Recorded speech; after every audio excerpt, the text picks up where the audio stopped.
All right, back with another review. Boom.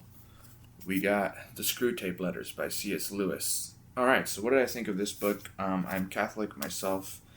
I I really liked it. Honestly, I liked the kind of uh, brief overview. It's basically supposed to be it's fiction, right? It's basically supposed to be like kind of a satirical work where C.S. Lewis takes on the role of a upper level demon that is writing to his lower level demon about um, how best to entice his human patient, right, to coming over to the devil's side, and it serves as a work for Christians, kind of to fight combat against spiritual warfare because it's like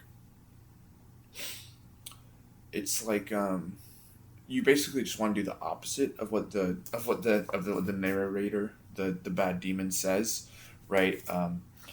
You know, I don't know if I can find a yeah. I can't find an example real quick, but let's see. I mean, just flipping through.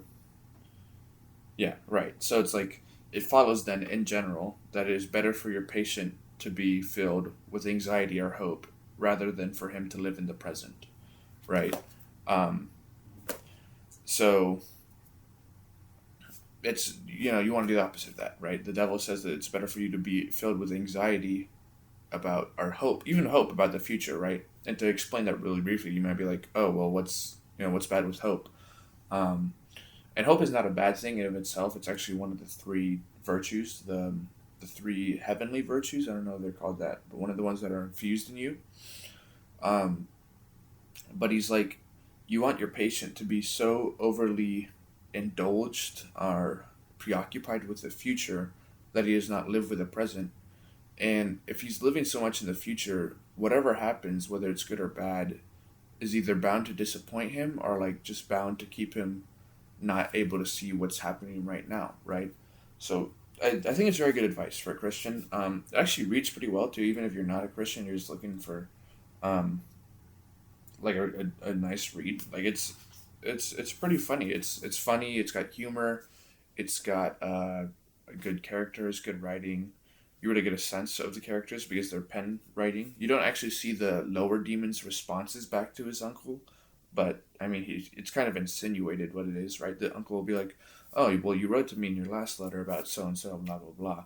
Um, so it's nice. I mean, as just a book, a standalone book. If you're not Christian, you're just looking for a book. I mean, it's not a bad read, I would say. But if you are a Christian, I would definitely recommend. Right. So I'm gonna say so for my review, right, for my rating, I'm gonna say if you are a Christian, I would say this is definitely like a. I wouldn't say because I don't want to give it too high, right? Because it's not like I want to say 89, right? I wouldn't give it a 90 because I don't think it's in that tier. But we'll say like a 80. No, let's say a 87. 87 is good, right? If you're a Christian, definitely read. Even if it's full price, I think full price was $18 at Barnes and Noble. It's a bit pricey, but I would definitely say it's 100% worth it. $18. Um, if you're not a Christian, I would say I don't want to say 69 because that feels like a joke, but I'll say 69, right? Because going off my book review system, anywhere from 60s to 70s is like you wouldn't pay full price for it.